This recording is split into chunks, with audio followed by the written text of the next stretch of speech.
वैसे गरीब और श्रमिक और बहुत सारे जो मजबूर, चूँकि आपको हम सब जानते हैं कि रेलवे जो है भारत देश में सबसे बड़ा यातायात का साधन है। लगभग 2 करोड़ 40 लाख से ज़्यादा लोग यात्रा करते हैं रेलवे से। तो जिस प्रकार से जैसे ये बिल में कहा गया, भारतीय रेलवे संशोधन बिल 2024 को लोकसभा में पेश किया गया है, जो रेलवे की स्वायत्तता और प्रभावित निजीकरण की संभावना एवं रेलवे कर्मचारियों के हितों पर प्रभाव कम कर सकता है। इस बिल के माध्यम से रेलवे बोर्ड एक्ट 1905 को निरस्त किया जाएगा और इसके प्रावधानों को रेलवे एक्ट 1989 में शामिल किया जाएगा। ऐसा भारतीय रेलवे संशोधन बिल 2024 कहा गया है, जिसमें रेलवे की स्वायत्तता पर प्रभाव पड़ेगा। इस बिल के पारित होने से रेलवे की स्वायत्तता पर नकारात्मक प्रभाव पड़ सकता है। रेलवे बोर्ड एक्ट 1905 के निरस्त होने से रेलवे के निर्णय लेने की प्रक्रिया में बदलाव आ सकती है, जिससे रेलवे की स्वायत्तता कम हो सकती है। निजीकरण की संभावना बढ़ेगा। इस बिल के पारित होने से रेलवे के निजीकरण की संभावना भी बढ़ सकता है।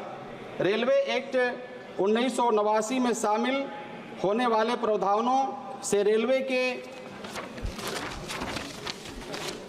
निजीकरण के लिए रास्ता साफ हो सकता है, जिससे रेलवे की सार्वजनिक संपत्ति को निजी हाथों में सौंपा जा सकता है। जैसे कि आपको पता होना चाहिए, माननीय हमारे आदरणीय मंत्री महोदय भी बैठे हुए हैं, जब चूंकि जिस कॉन्टेक्स्ट में हम जीते हैं भारत देश में, जैसे जहां निजीकरण की बात आती है वहां कंट्रोल आ जाता है, वहां अपने मनमाने ढंग से उसमें, चूंकि इसमें यात्रा का भी जिक्र किया गया है, टिकट का भी, तो जब निजी लोग आएंगे रेलवे में और रेलवे निजी लोगों के हाथों में जाएगा तो वो अपने मनमाने करेंगे और अपने रीति से वो फिक्स करेंगे। तो बहुत बड़ा तादाद में भारत में रहने वाले मजदूर श्रमिक को बहुत बड़ी कठिनाई सहना पड़ेगा। यदि रेलवे का निजीकरण किया जाता है तो वास्तव में इसका सीधा असर गरीब और मजदूर वर्ग पर पड़ सकता है, क्योंकि रेलवे निजी हाथों में जाने से किराए में अप्रत्याशित वृद्धि हो सकती है। इसके परिणाम स्वरूप आम आदमी के लिए यात्रा करना कठिन हो सकता है, खासकर उन लोगों के लिए जिनकी आय सीमित है।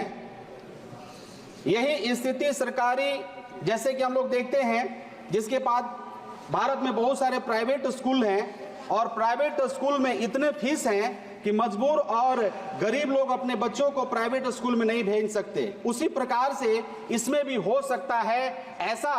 कहने का मतलब ये जब बिल होगा तो ऐसा लग रहा है कि गरीब लोगों का और श्रमिक लोगों का, जो बड़े तादाद में जो रेल यात्रा करते हैं, उनका दोहन होगा, खासतौर पर उन लोगों के लिए जिसकी आय सीमित है। यही स्थिति सरकारी और निजी स्कूलों के बीच भी देखा जा सकता है, जहां सरकारी स्कूलों में सुविधाओं की कमी होती है और निजी स्कूलों की फीस इतनी अधिक होती है कि सभी के लिए वह सुलभ नहीं होता। रेलवे कर्मचारियों के हितों पर प्रभाव पड़ेगा। इस बिल के पारित होने से रेलवे कर्मचारियों के हितों पर नकारात्मक प्रभाव पड़ सकता है। रेलवे बोर्ड एक्ट 1905 के निरस्त होने से रेलवे कर्मचारियों के अधिकारों और सुविधाओं में कटौती हो सकती है, जिससे उनके हितों का नुकसान पहुंच सकता है। सरकार की मानसिकता यह प्रतीत होती है कि रेलवे जैसी सार्वजनिक सेवा को निजी हाथों में सौंपने से उसकी कार्यकुशलता बढ़ेगी। भारतीय रेलवे संशोधन विधेयक 2024 में रेलवे को लेकर जैसे जो प्रस्ताव सदन में रखा, उसमें यह कहा गया है कि इससे रेलवे बोर्ड को अधिक अधिकार मिलेगा, जिससे उसकी क्षमता को वृद्धि होगी और यात्रियों को बेहतर सुविधा प्रदान की जा सकेगी।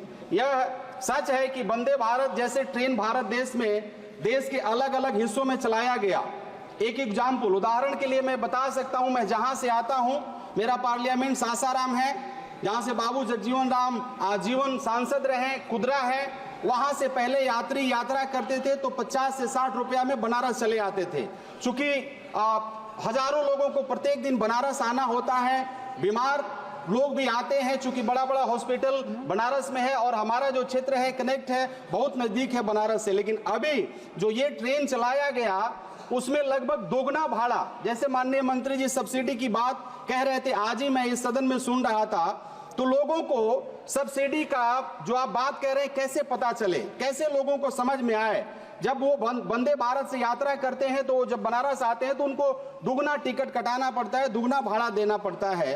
तो इस प्रकार से चूंकि मैं वंदे भारत का जो ट्रेन है उसका विरोध में नहीं हूं कि वंदे भारत ट्रेन नहीं चले, लेकिन वंदे भारत में जो यात्रा करने वाले बहुत सारे गरीब मजदूर और श्रमिक हैं या पहले सीनियर सिटीजन होते थे, उनका यात्रा में बहुत उनको लाभ मिलती थी, विकलांग लोग होते थे, तो उन लोगों का ख्याल रखा जाए। ये मेरा कहने का मतलब, ये जो बिल आपने जो सौंपा है उसमें मेरा सुझाव होगा। सरकार की मानसिकता यह प्रतीत होती है कि रेलवे जैसी सार्वजनिक सेवा को निजी हाथों में सौंपने से उसकी कार्य कुशलता बढ़ेगी। भारतीय रेलवे संशोधन विधेयक 2024 में रेलवे को लेकर जो प्रस्ताव सदन में रखा उसमें यह कहा गया है कि इससे रेलवे बोर्ड को अधिक अधिकार मिलेगा, जिससे उसकी क्षमता में वृद्धि होगी और यात्रियों को बेहतर सुविधाएं प्रदान की जा सकेगी। यह सच है कि वंदे भारत जैसे उच्च श्रेणी की ट्रेनों का परिचालन हो रहा है, जिससे यात्रियों को सुविधा मिल रही है, लेकिन सवाल यह उठता है कि इन सुविधाओं का लाभ वास्तव में किसे मिल रहा है। वंदे भारत ट्रेनों में यात्रा करने वालों यात्रियों की संख्या लोकल और सुपरफास्ट ट्रेनों में यात्रा करने वाले यात्रियों के मुकाबले बहुत कम है। यह ट्रेनों मुख्य रूप से उच्च वर्ग और अधिक आय वाले लोगों के लिए है, जबकि अधिकांश लोग जिनका हम प्रतिनिधित्व करते हैं गरीब और श्रमिक हैं। खासतौर पर मैं जिस एरिया से आता हूं सुरक्षित एरिया है, और उस एरिया से हजारों लोग दिल्ली, बम्बे, अलग अलग सूरत जाकर के काम भी करते हैं, मजदूर तबके के लोग हैं। गरीब और श्रमिक वर्ग से आते हैं जो आमतौर पर लोकल और सुपरफास्ट ट्रेनों से यात्रा करते हैं। हमारा यह कहना नहीं है कि वंदे भारत ट्रेन की आवश्यकता नहीं है, लेकिन हम आपके माध्यम से सरकार से यह अनुरोध करते हैं कि इस बिल में संशोधन करते हुए गरीब और आम जनता को ध्यान में रखते हुए लोकल और सुपरफास्ट ट्रेनों की संख्या बढ़ाई जाए, साथ ही इन ट्रेनों को सुदृढ़ और अधिक सुविधाजनक बनाया जाए। बिहार जैसे जगहों पर जहां लोग भारी संख्या में ट्रेन यात्रा करते हैं, वहां हमें अक्सर टीवी चैनलों पर इन ट्रेनों में अत्यधिक भीड़ की खबरें मिलती हैं। वहीं दूसरे तरफ ट्रेनों की दुर्घटना में लगातार, मैं पहला बार बोल रहा हूं महोदय, थोड़ा सा और समय दे दिया जाए मुझे, वृद्धि हुई है और इससे रोकने के लिए सरकार को इस पर सख्त विधेयक बनाना चाहिए। सासाराम ऐतिहासिक और सांस्कृतिक दृष्टि से महत्वपूर्ण होने के बावजूद स्टेशन का विकास अभी जो होना चाहिए था वो नहीं हुआ।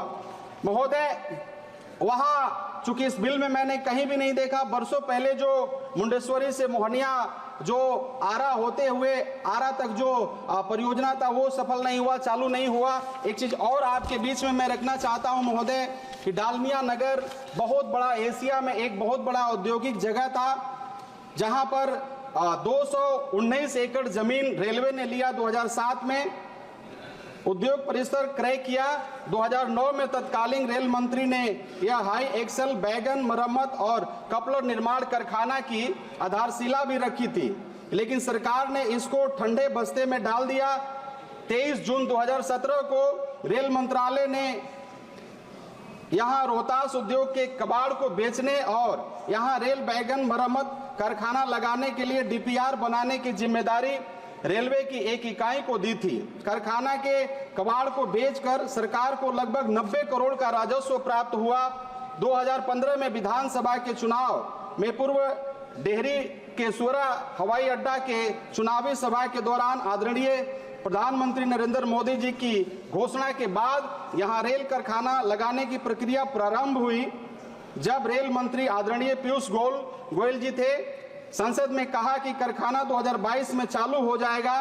2022 में डीआरएस, डीडीयू और महाप्रबंधक हाजीपुर के द्वारा प्रस्तावित रेल कारखाना का निरीक्षण भी किया जा चुका है, लेकिन अभी तक इन कारखानों का जीर्णोद्धार नहीं हो पाया।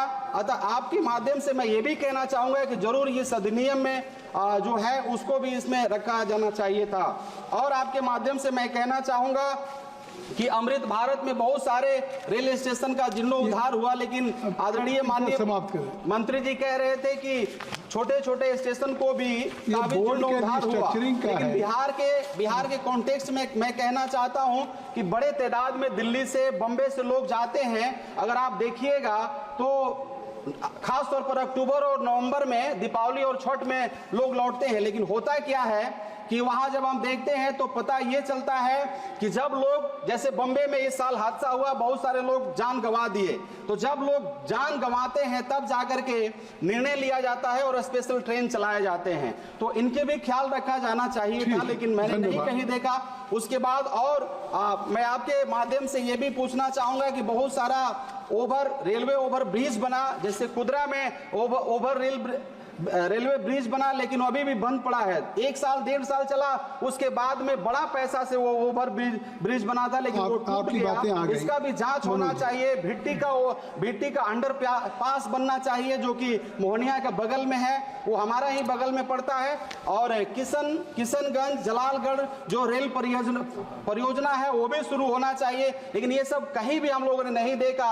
आदरणीय माननीय मंत्री जी से आपके माध्यम से मैं निवेदन करना चाहूंगा कि रेल जो अधिनियम है, जो आपने बिल लाया है, उसमें एक और मैं सलाह देना चाहूंगा कि इसमें खास तौर पर गरीब मजदूर तबके को ख्याल रखा जाए। टिकट की जो वृद्धि हो रही है, सीनियर सिटीजन का भी ख्याल रखा जाए, विकलांगों का ख्याल रखा जाए। और जिस प्रकार से आपने बिल में समाप्त करें, निजीकरण को आपने कहा है, आप जरूर पूरी रेल बजट की बात कह निजीकरण, निजी लोगों के हाथों में जब रेलवे जाएगा तो रेलवे में बहुत बड़े तादाद में गरीबों का दोहन होगा।